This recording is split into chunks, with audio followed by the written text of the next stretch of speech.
ကျွန်တော်တို့ခုကတရားဝတီတိုင်းဘောက်ထဲမှာတွေကကျုံကပြင်းကိုလာတာပါကျိုးကြကောင်းလေးတွေရိုက်ဖို့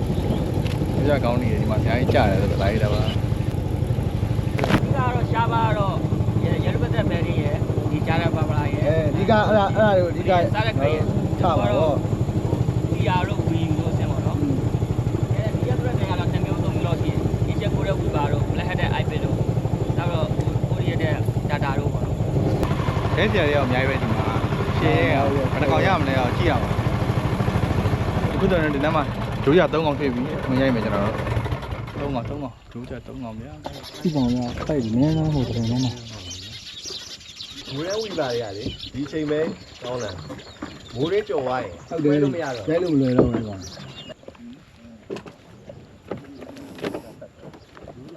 စ်စစ်လေးရအောင်စစ်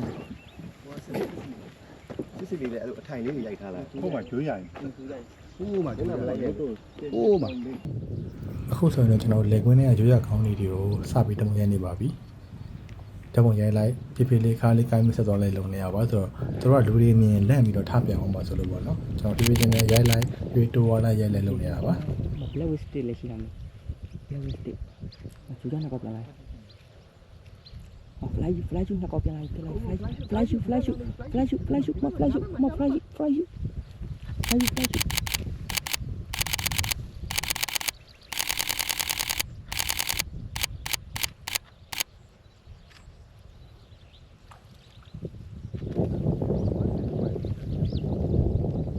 ကျိုးကြကောင်းနေအုပ်စုလိုက်ပါတော့ရေဆက်နားမှာရောဒီနောက်တင်မှာအများကြီးပဲကျွန်တော်ဓာတ်ဝင်ရိုက်ပါမယ်တရားနေပဲ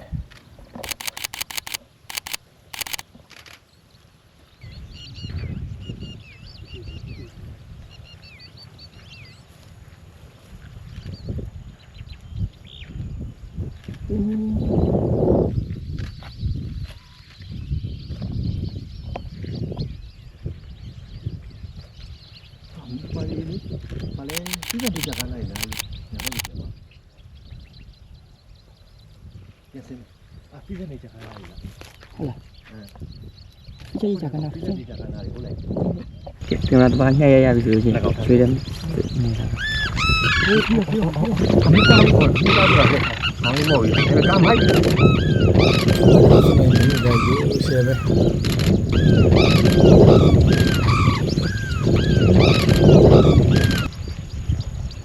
မပရောဘရုချက်နေရှိ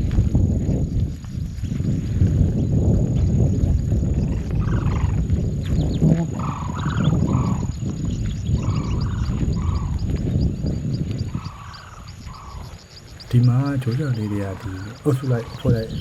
50ကောင်ကောင်း30လည်းရှိတယ်2ကောင်တွဲတိခန့်3တွဲလေးလည်းရှိတယ်ပြီးမိသားစုလိုက်3ကောင်တွဲလေးပြီးပါတယ်အဲ့လိုမျိုးလေးလည်းရှိပါတယ်ဒီမှာ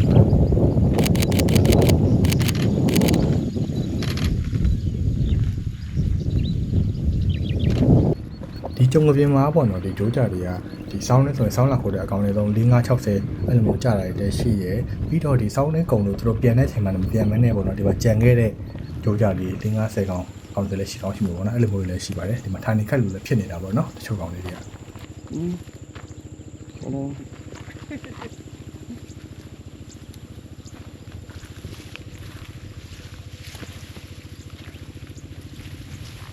ချလမ်း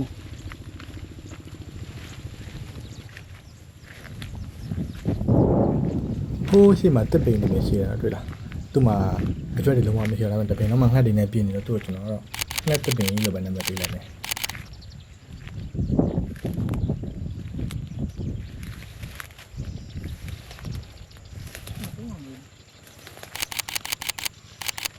မိသားစု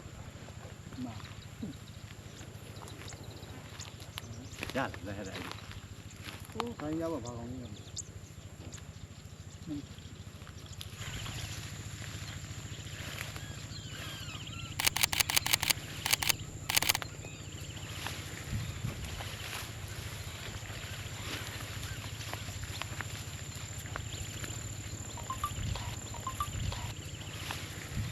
ငါတက်မရတာလည်းမလဲပါဘူးဗျာဒီလိုမျိုးလဲခွင်းမြင်ကြီးထဲမှာနေပူပူထဲမှာလဲတိုးပြီးတော့ရိုက်ရပါတယ်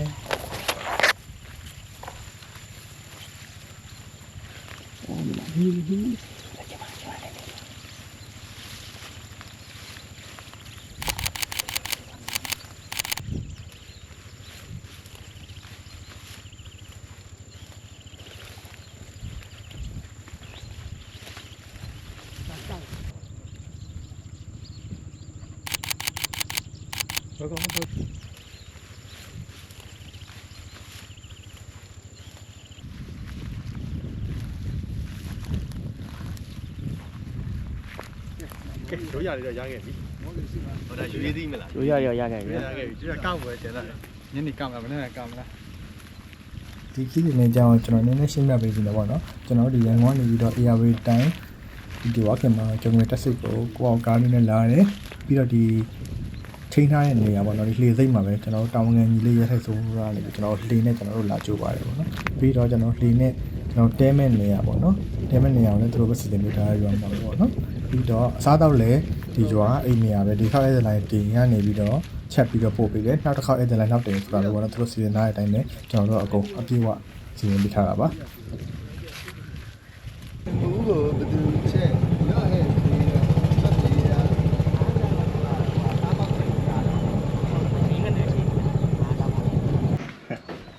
ကဲဒါဝါရီစက်မဲ့နေရာရောက်နေပါပြီ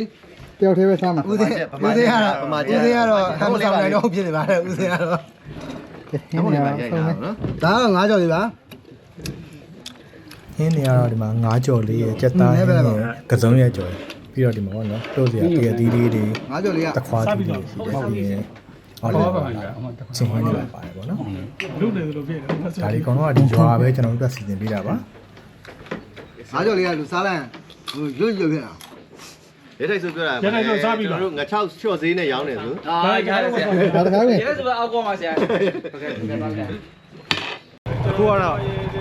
စာဝါတွေဟာတက်ရှိမယ်ပင်နီယာတော့တိုက်တော့ချာ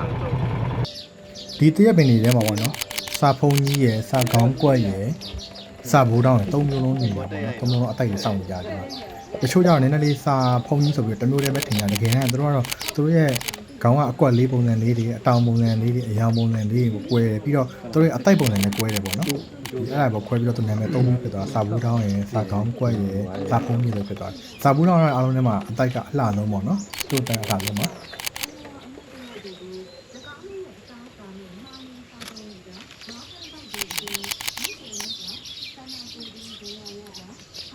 ဟုတ်ကဲ့ကျွန်တော်တို့ဖွဲ့အခုဆိုလို့ရှိရင်ကျွန်တော်တို့ဂျာဘာဗလာရှိတဲ့နေရာကိုကျွန်တော်သွားမှာဖြစ်ပါတယ်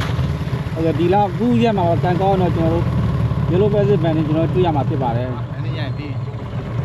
ဘန်ဒီအဲဒါတော့ကျွန်တော်တို့ငါးထင်းသေး area ပေါ့နော် area မှာကျွန်တော်တို့အခုဆိုလို့ရှိရင်ကျွန်တော်တိုင်းရဲ့ထင်းသေးဖွဲ့ရနေပြီးတော့ထင်းသေးနာငါးတွေပါထင်းသေးနာရဆိုတဲ့နေရာပါဟိုကျွန်တော်တို့ဒီငါးထင်းသေးနာတဲ့ပတ်ဝန်းကျင်မှာဆိုရင်ကျွန်တော်တို့ဒီကျွန်တော်ဒေတာပေါ့နော်ကျွန်တော်ဒေတာမှာကျွန်တော်မျိုးပေါင်း160ကျော်ရှိပါတယ်ဟုတ်ကဲ့အဲ့ဒါကိုကျွန်တော်တို့အခုကျွန်တော်တို့မျိုးကလာတဲ့ဆရာတွေကိုကျွန်တော်တို့သွားပြမှာဖြစ်ပါတယ်ဒါကတော့ကျွန်တော်တို့ဒေတာမှာအဓိကပေါ့နော်လုတ်ကင်စားတော့ကျွန်တော်လဲပါပဲအခုဆိုကျွန်တော်လယ်သမားတွေကစပားတွေကိုအခုသိမ်းနေပါတယ်ကျွန်တော်တို့လယ်သမားတွေမိုးနဲ့လေနဲ့ပေါ့နော်လုတ်ကင်စားရတဲ့မြင်ကွင်းလေးပေါ့နော်မိုးစပားတွေမိုးမဆိုအောင်လို့ကျွန်တော်တို့အားချင်းသိမ်းစီးနေတာဖြစ်ပါတယ်ဒါကတော့ကျွန်တော်တို့အခုဗန်တင်းရှိတဲ့နေရာပေါ့နော်ဆန်တောင်းကနေကျွန်တော်တို့အခုအမာပြားဆိုတဲ့ကြီးပါလေးကိုကျွန်တော်သွားမှာဖြစ်ပါတယ်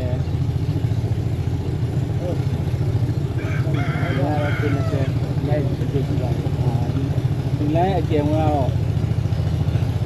တော့ပေ20ပေါ့နော်အနက်ကတော့ကျွန်တော်10ပေရှိပါတယ်ပေါ့နော်ဒီချောင်းရဲ့အနက်ကပေါ့အမှားပြားရွာပေါ့နော်ကျွန်တော်တို့ရဲ့သေးလေးနေကြီးကရွာတရားပဲဖြစ်ပါတယ်ကျွန်တော်နှစ်ပါးကြည့်မှာဖြစ်ပါတယ်ဒီရဲ့ရှုခင်းလေးတွေစီဒီဆိုရင်လည်းကျွန်တော်တို့ကျွန်းလေးတစ်ကျွန်းမှာတည်ထားတဲ့စီဒီပုံစံမျိုးလေးပါ ကဲအင်းလေးခုကတော့အေယာဝတိုင်းအင်းလေးကိုရောက်နေတယ် အေယာဝတီတိုင်းဟိုမှာ ဂျာရွန်ဘာဗလာနဲ့ဝီဘာလေးစာမျိုးစိတ်တွေတိုင်းမယ်ဒီထဲမှာဒီတော့ထဲမှာလက်ချောက်ရိုက်ရမှာလက်ချောက်ရှာလက်ချောက်ကျင်မကလေးတွေစောင့်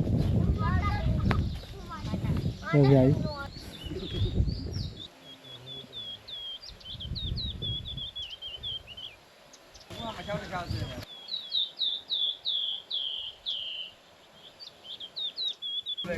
ဒီညတော့တွေဝင်နော်ကိုင်းရွာတွေဝင်မယ်ချမယ် အဲ့ဒီအကြော်လေးကမနေ့လိုက်တော့တာတယ်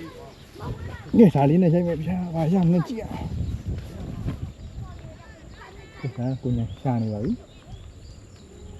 ကိုညာရှာဖွေးလုပ်နေပါပြီ တက်ကြပြီးတော့ဘာတွေနဲ့တွေ့ရမလဲ စိတ်ဝင်စားနဲ့ ဒီတက်လာကြပါဘူး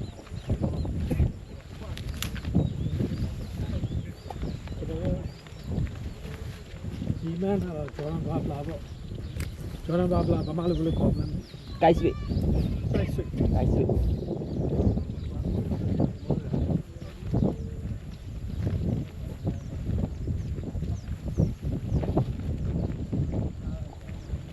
အခုကျွန်တော်သွားမှာတော့ရှေ့တော့အာရှရဲ့ Yellow Bassett Building လာရောက်ချက်စားတဲ့နေရာအကြီးဆုံးစိုက်ယူသွားမှာပါ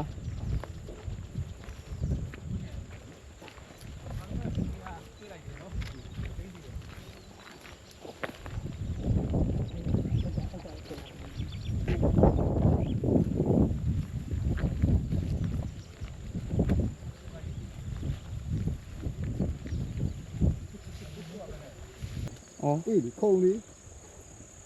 ဒါလေးတော့မခုံနိုင်ဘူးလားဒီကလားနဲ့စစ်စေးပါစစ်စေးပါဟဲ့ဒီဟာရ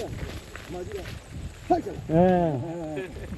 ခိုင်းတယ်ခိုင်းတယ်မခိုင်းဘူး ကျွန်တော်အခုမြင်နေရတဲ့မြေခွေကတော့ကျွန်တော်တို့အကြီးဆုံး size ကိုတော့ဒါမီးလောင်နေတာတော့မြင်တွေ့ရပါတယ်မီးလောင်နေပါတယ်ဟ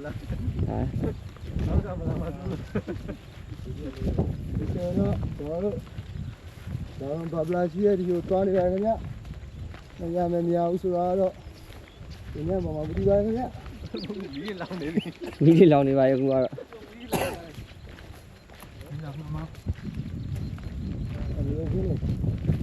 ကတော့ဒေတာအဆိုင်ပြလို့တဲ့ငရုတ်တွေ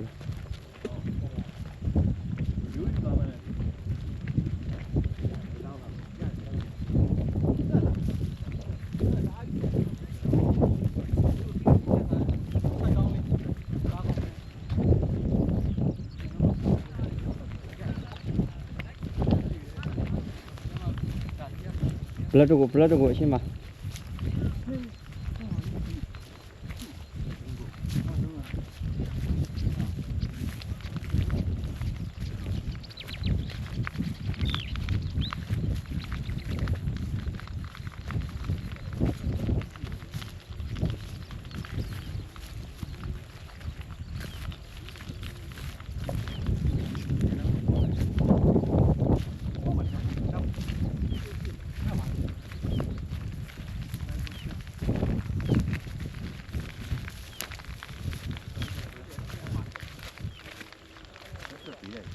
ကိုယ်နောက်ရှိတော့ဟဲ့ ဒ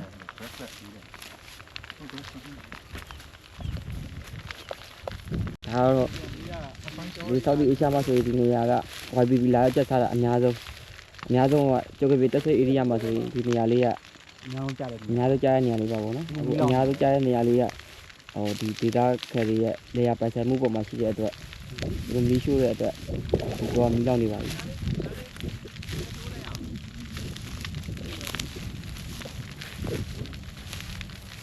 ဒီရှို့ထားတဲ့ကြားထဲမှာဒုံးကန်ရှင်တန်နေရတဲ့ ငှက်လေးရဲ့ဘဝပါ လေးတွေဘဝ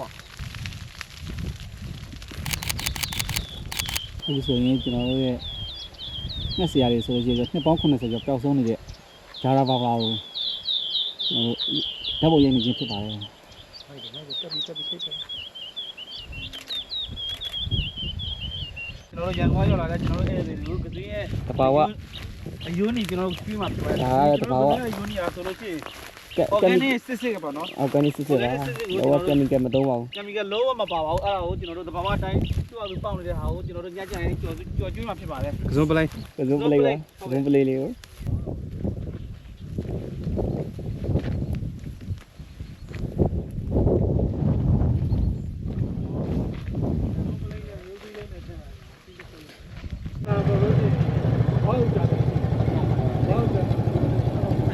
ဒီကူရဲ့မိုးလေးပဲကြွားလိုက် အဓိကတော့ဟိုရှောင်း ဒါကတော့ကျွန်တော်တို့ကြောင်ကပင်6ရက်မှာရေကူးကြသူများပါ